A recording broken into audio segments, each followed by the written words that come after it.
Good morning. Welcome. Thank you, Jen. Funny story about all of that, which has nothing to do with any of our church stuff. I say good morning, and sometimes other people say good morning back to me by name, and it throws me off, and it's very weird, and it's endearing and fun, whatever, I don't mind.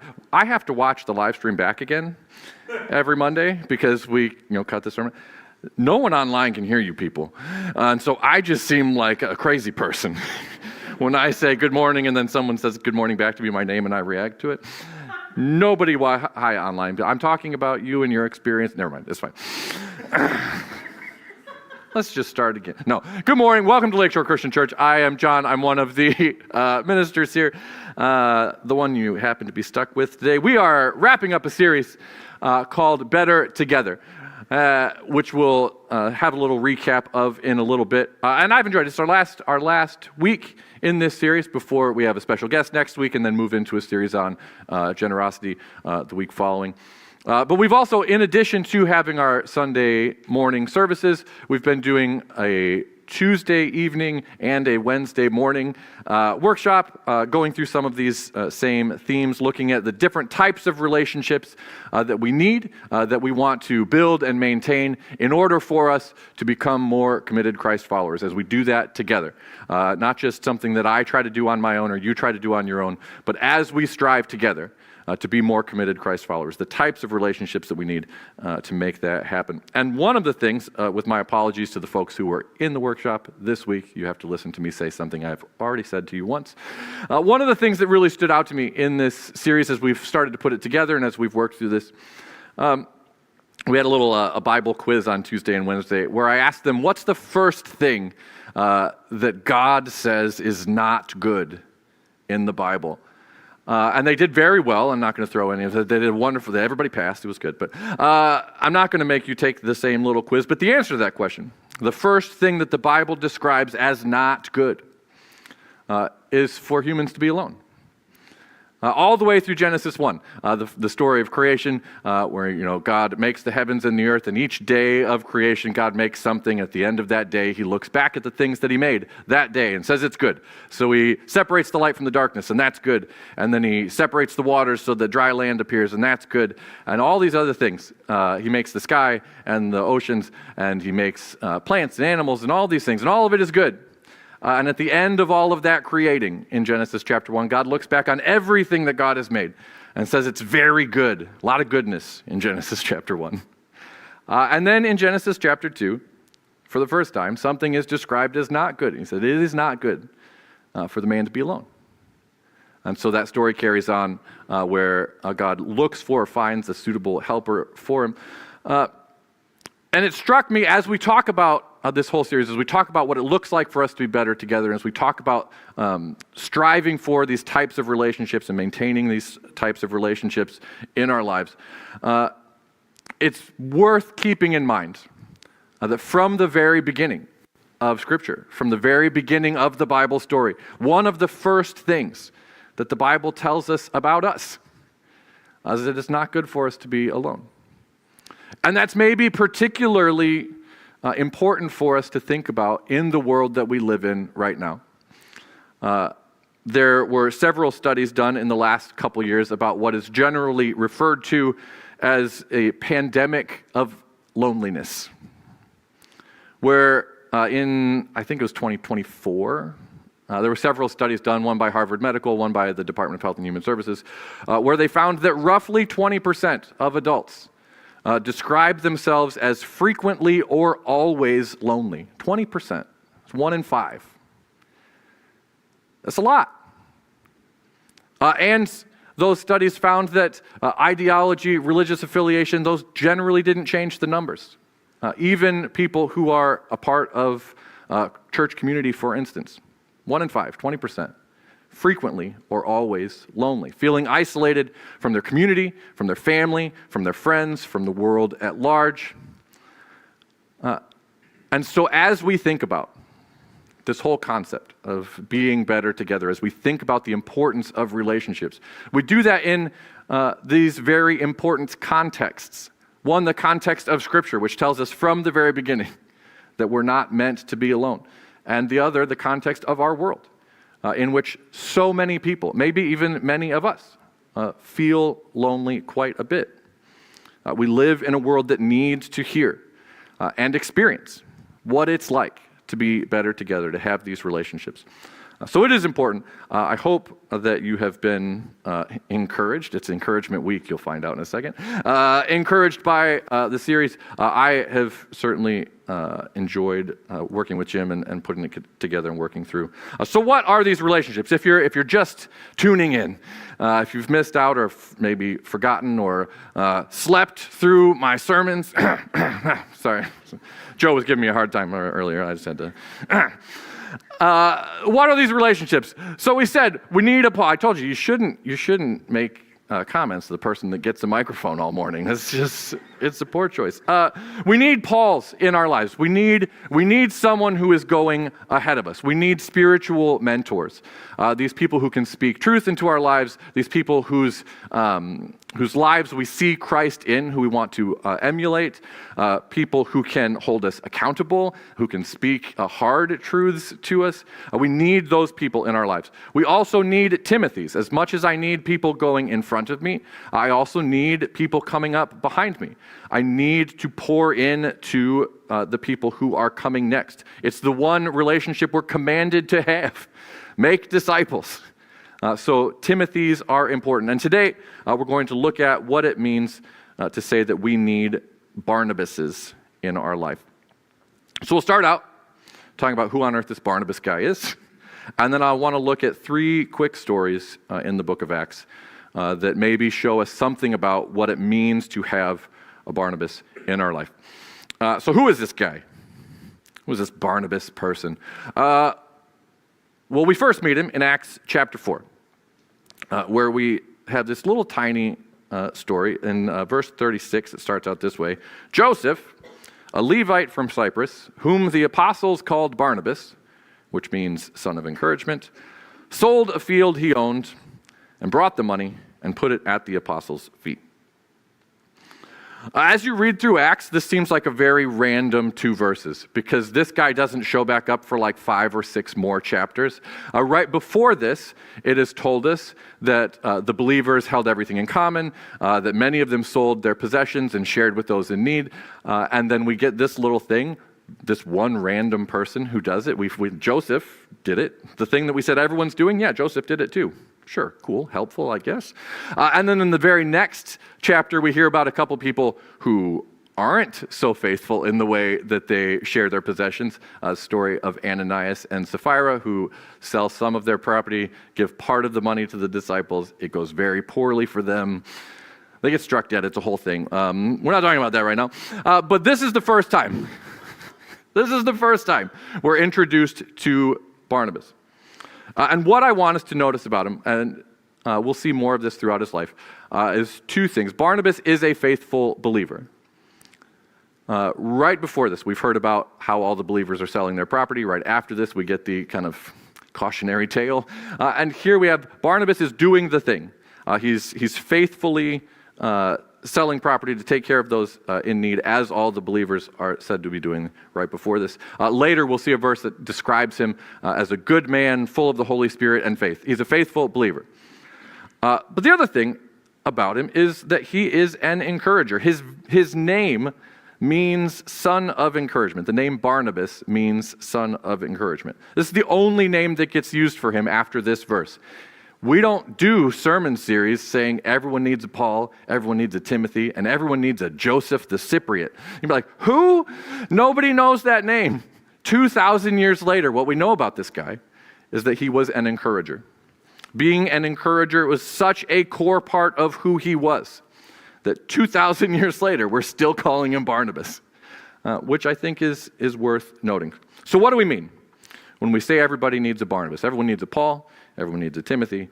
Everyone needs a Barnabas. What we mean is everyone needs someone walking beside them as an encourager and a friend.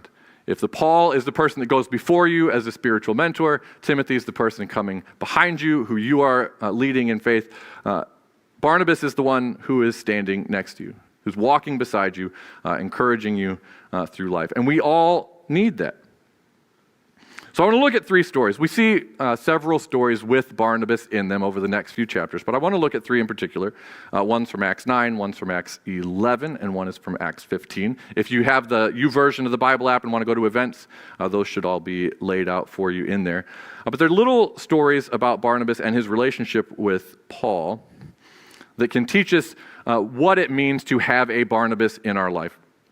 I will say right now, just before I forget, Paul, if you aren't aware, changes his name partway through the book of Acts. So he is Saul in some of these stories, and he's Paul in the other ones. I will just keep calling him Paul, but you will see the name Saul in some of the scriptures probably. Same guy, changes his name. It happens partway through. So that is why the discrepancy. So the first thing that I want us to know about Barnabas is this. When we say we need a Barnabas, it's that we need someone to stand up for us. Somebody who will stand up for us. The next time Barnabas appears, after his kind of first introduced in chapter 4, comes in Acts chapter 9. In Acts chapter 9, Saul/Paul is converted. He has this conversion experience on the road to Damascus where God speaks directly to him. He's struck blind. He goes into Damascus. He spends time preaching in Damascus. People are amazed at his speaking. People are also real mad about it. They're trying to kill him. He has to get lowered out of the city in a basket. And then he gets to Jerusalem. And this is what we find. In 9:26, when he, that is Saul, came to Jerusalem, he tried to join the disciples, but they were all afraid of him, not believing that he was really a disciple. I don't know why they would have any need to feel concern. I mean, granted, he was trying to kill them all. Like a couple chapters earlier, he was like going around and like gathering people up and trying to send them to prison. He was standing there holding everyone's jackets while they stoned Stephen to death. But otherwise, what's to be afraid of, right? So he has, it's an uphill battle for Paul to find a place within the Christian community.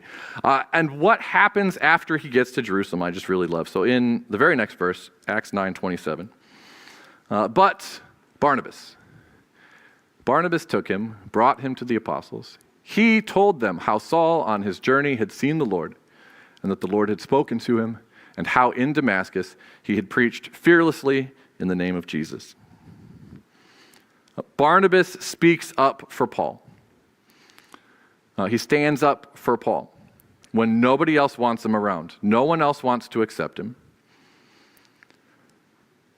Everybody else looks at Paul and says, false disciple, liar, murderer, untrustworthy. But Barnabas is different. Barnabas stands up for Paul. Barnabas tells the disciples how he was powerful and fearless in proclaiming the gospel, how he receives a word from Christ and preaches fearlessly through the power of the Spirit. Barnabas stands up for Paul when no one else wants Paul around. And we need that. We need that in our lives. There are people around us all the time. There is a world around us all the time that seems intent on calling out the worst in us, I think. And we need someone who will stand up for us and speak the truth. When the world says that we are not enough, when the world says that we're worthless, or calls us fanatics, or whatever other lies the world or the people around us want to speak, we need Barnabases around. Barnabases who will tell the people around us and will remind us that we're children of God. People who will remind us and who will stand up and say that we are fearfully and wonderfully made. The world needs to hear someone say those things, and we need people who will stand up for us and speak those truths. We need people to stand up for us, and that is one of the things that a Barnabas does. At the end of that chapter, Saul goes back home. He goes to Tarsus. He's from it's a little city up in the corner of the Mediterranean. So he goes home. We're not actually really sure why. And the focus of Acts shifts away from Paul for a chapter or so and goes back to Peter. And in Acts 11, we kind of shifting focus again, and we hear early on in Acts 11, that there's a persecution that has kind of spread out among the church after Stephen was killed. So Stephen, one of the disciples, is stoned, he's murdered, and a lot of the believers scatter. There's a persecution that breaks out. Some of them go here, some of them go there. We find out that some of those people who scattered in that persecution, people from Cyprus, which is maybe interesting, the same place Barnabas is from, they end up in a city called Antioch. And they're preaching the gospel in Antioch to Gentiles, to Greeks. And this is kind of what happens. Sorry, we'll come back to the slide that you have in front of me, the thing that I should have said. There we go. Thank you so much. It says this, news of this. So news about these people from Cyprus preaching the gospel to Gentiles in Antioch. News of this reached the church in Jerusalem, and they sent Barnabas to Antioch. And when he arrived and saw what the grace of God had done, he was glad and encouraged them all to remain true to the Lord with all their hearts. He was a good man, full of the Holy Spirit and faith, and a great number of people were brought to the Lord. Barnabas does what Barnabases do. He shows up, he sees the work that God is doing in and through these people, and he encourages them. I'm not sure why the disciples sent Barnabas to Antioch. Maybe it's because Barnabas is from Cyprus, and the people who are preaching there are from Cyprus, and he's like, maybe you'll get good connection, whatever. Maybe they just send him because they know. We'll send Joseph. He's the son of encouragement. He'll encourage people. He encourages people everywhere he goes. I'm not sure. But he goes. He sees what God is doing. He encourages them all. And what happens next is the part of this story I really want us to see. So in verse 25, after Barnabas has encouraged all these people, then Barnabas went to Tarsus to look for Paul. And when he found him, he brought him to Antioch. And for a whole year, Barnabas and Saul met with the church and taught great numbers of people. And the disciples were called Christians first at Antioch. We need Barnabases in our lives, people who will stand up for us. We also need Barnabases in our life who are people who will stand up with us, people who will stand beside us, who will work beside us, speak beside us, live beside us. Barnabas and Saul are practically inseparable for the next several chapters. Anywhere you see one of them, any place you see one of them, you see the other. Barnabas is in Antioch. He sees a place where Paul will thrive. He calls him into that place, and then he stands beside him in serving.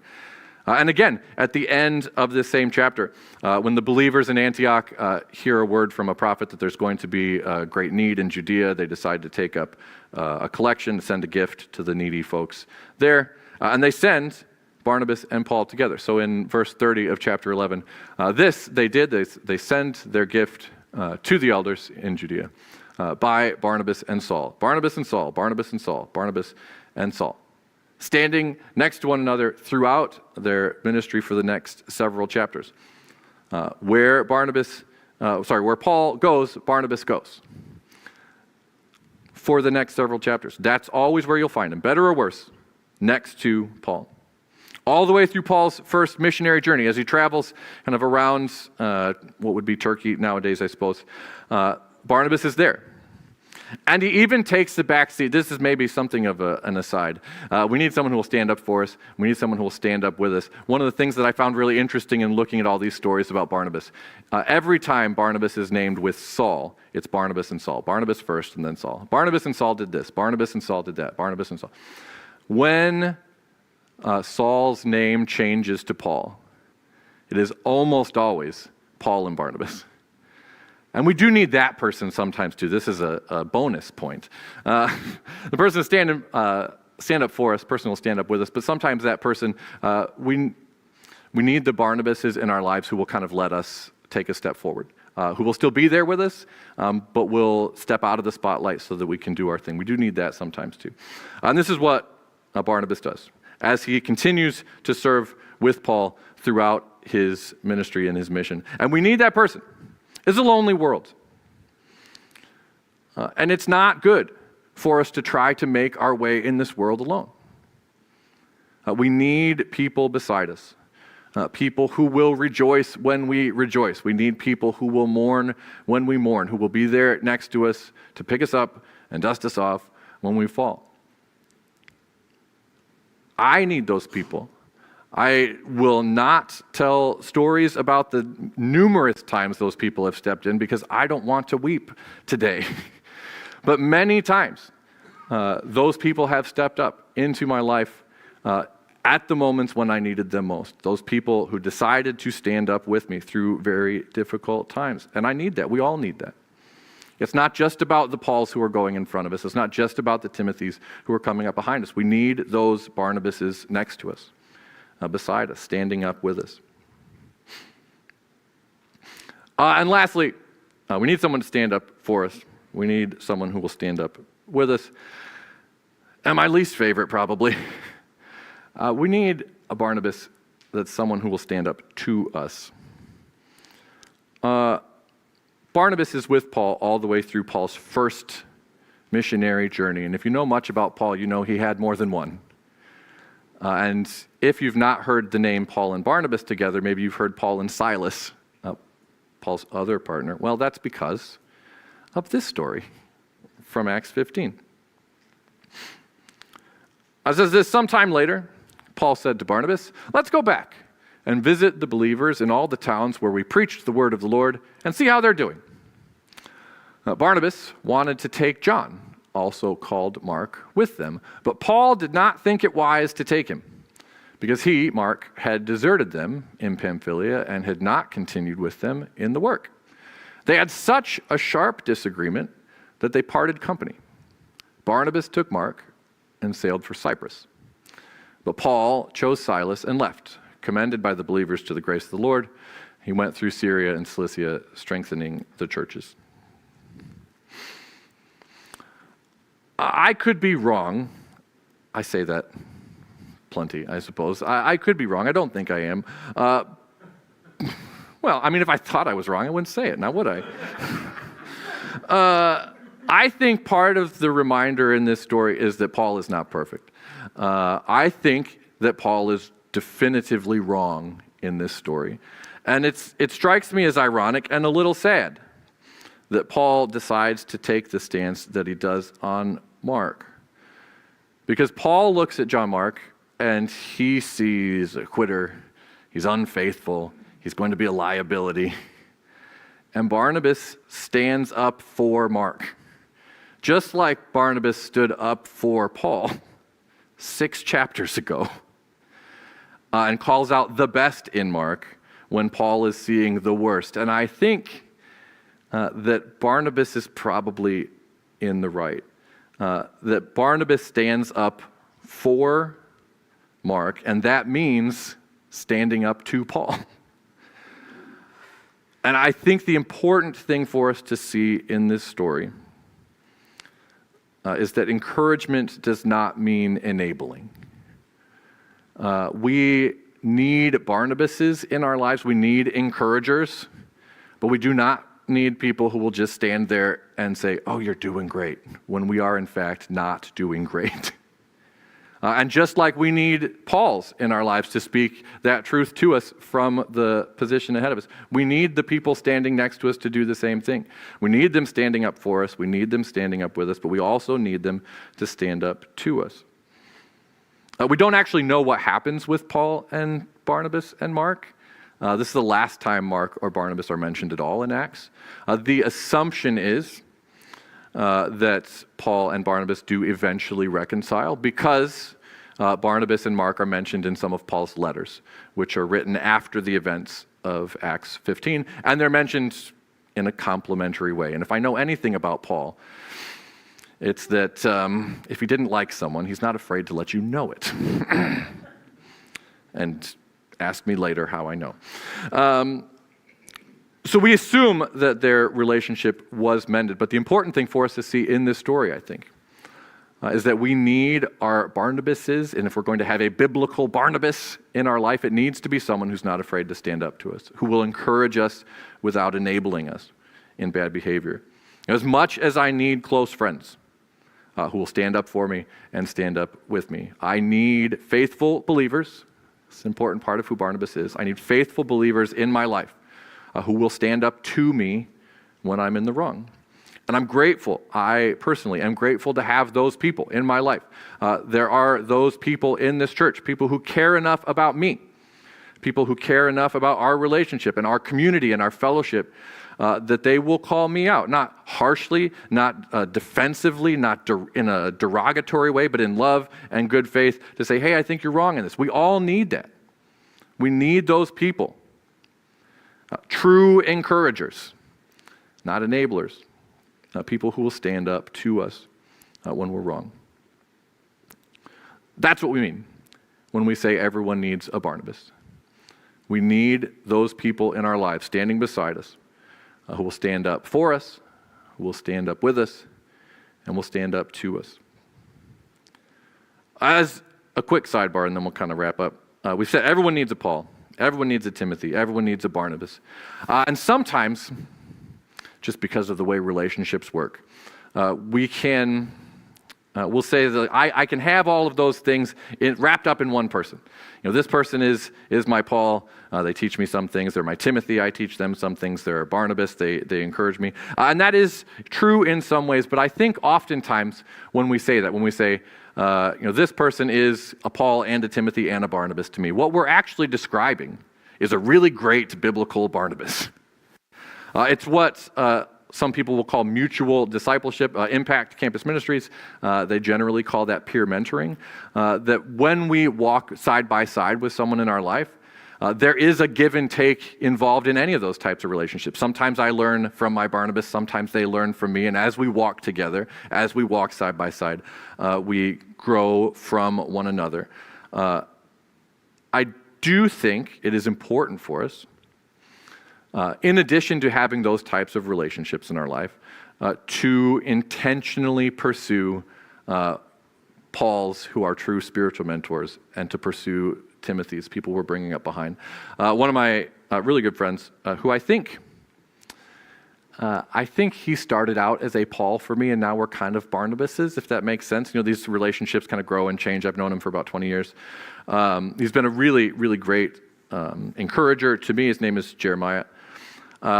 He said, I asked him about this question. I said, what do you think? Can someone be a Paul and a Timothy and a Barnabas all at once for me? And he said, he did not think so. He kind of agreed with me. He said, maybe we tend towards those relationships, those peer mentoring relationships, those mutual discipleship, because we don't really want intentional one-on-one discipleship. And I said, Jared, that was very harsh. You should not say that to me. I feel called out, and I didn't like that. We don't want, because it's hard. We've talked about what it means to have a Paul with these people who can really hold us accountable and speak truth to our lives. And it is, frankly, Jim mentioned, I think last week, it's a lot of work to have Timothy's. People are real messy, and you've got to kind of sludge through it with them. But we need all of these things. We need these Barnabases. We need true spiritual mentors in a Paul-type person. And we need to invest in the people coming up behind us. We said it several times, about 40 of them over there. It's important for us to really intentionally invest in these things. All right, last thing, just to wrap us up and try to maybe be practical for a moment or two. Because if we want to have these relationships in our lives, the, I suppose, obvious question would be, where do we find them? How do I find a Barnabas in my life? How do I find this person or these people who will stand up for me, who will stand up with me, and who will stand up to me? And I think there is one pretty straightforward solution, and that is the fastest way for us to find these people is for us to be those people. I need Barnabases in my life. And I think as I strive to be a Barnabas, a person who will stand up for those around me, who will stand up with those around me, who will stand up to those around me in kindness and love, the more we do that, the more we make ourselves into the type of biblical Barnabases that people need, the more we will find those people in our lives. Do you want people in your life who will stand up for you? Be that. Be that for the people around you. Be a person who will stand up and speak truth about those around you, who will remind them of who they really are, who will remind the world of who they really are. Be that person. Stand up for those around you. And the more we do that, the more we will find Barnabases in our life who will do those things for us. Do you want people in your life who will stand up with you, who will stand beside you as you go through life and as you serve? Be that person for the folks around you. Do you want people in your life who will stand up to you and who will do so in kindness and love? Be that for the people around you. And as we strive to do that, we will become better. And that goes, I suppose, to wrap up our series. It goes for all the other ones. It goes for finding Pauls and finding Timothys. Do you want to find a Paul? Be a good Timothy. Be someone who's humble, someone who's anxious to learn. Do you want to find a Timothy? Be a good Paul. Make sure that you are following and setting a Christ-like example that people will want to follow. And as we do that, we become better.